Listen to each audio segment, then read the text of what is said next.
We are joined today by community member Ron Kantner to talk about his recent experience with an unknown and life-threatening blockage discovered in his heart through CT cardiac calcium score screening.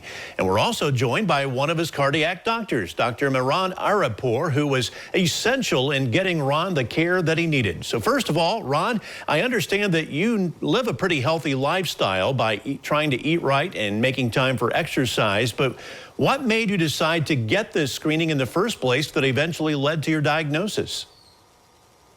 Well, my nurse practitioner was very persistent, and I would say her wisdom and just kept after me. I was a little reluctant, just for what you're saying. I had no symptoms.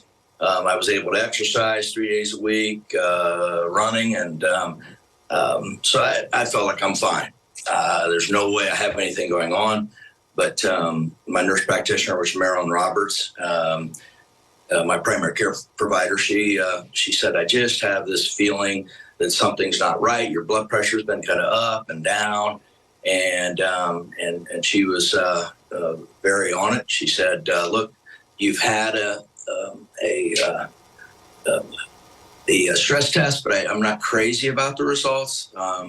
So she kept after me, and so we kind of made a pinky swear.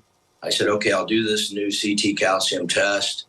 If it shows anything, I'll go see Dr. Arabpour. If it's not bad, then we'll do it my way. No offense towards the cardiologist, but do it my way, and I'll not see anyone.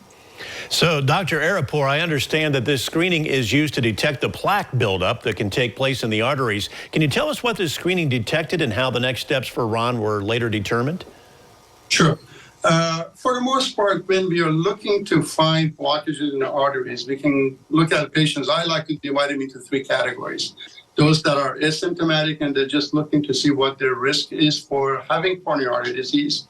And the coronary calcium scoring is one of the good tools we have in that setting. Just think of it the same way as you're checking your cholesterol level to see what the levels are.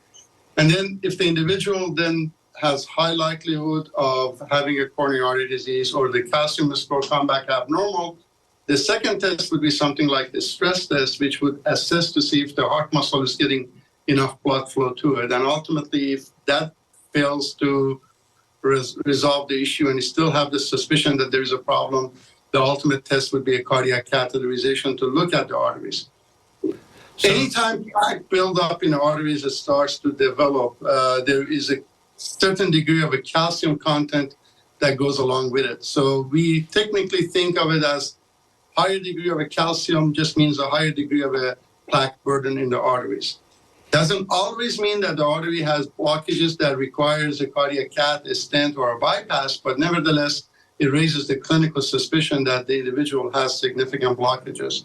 So we correlate the severity of a calcification in the arteries detected by calcium scoring, which is obtained through a CAT scan, with the degree of likelihood of a patient having blockages or atherosclerotic plaques in their arteries. For the most part, less than 100 or 0, closer to 0 is very good. Between 100 to 400 puts you at a moderate to close to a higher risk, and greater than 400, you would be at high risk of having significant plaques in your arteries. Now, there are a subset of patients that are a little overachievers, and like Ron, that they exceed 1,000. And in those individuals, then the clinical suspicion would be pretty high that they do have significant blockages. But nevertheless, still you cannot determine just purely based on the numbers that these individuals require anything. That's why the next step after that would be either to decide clinically if a stress test or a cardiac catheterization would be the way to go. And Ron, what would you like to share with our viewers rather quickly about this screening process? You know, it was easy. It's non-invasive, inexpensive, and obviously it's accurate. You know, it predicted I had blockage, and I had a lot of blockage. Probably, in my opinion, the CT calcium test saved my life, because I was a typical male that would have just said, it's just another test. I'm not going to go through that, but I'm very, very glad I did. And, you know, that's what I'd like to tell viewers is, you know, you really should consider the test. It might save your life like it did mine.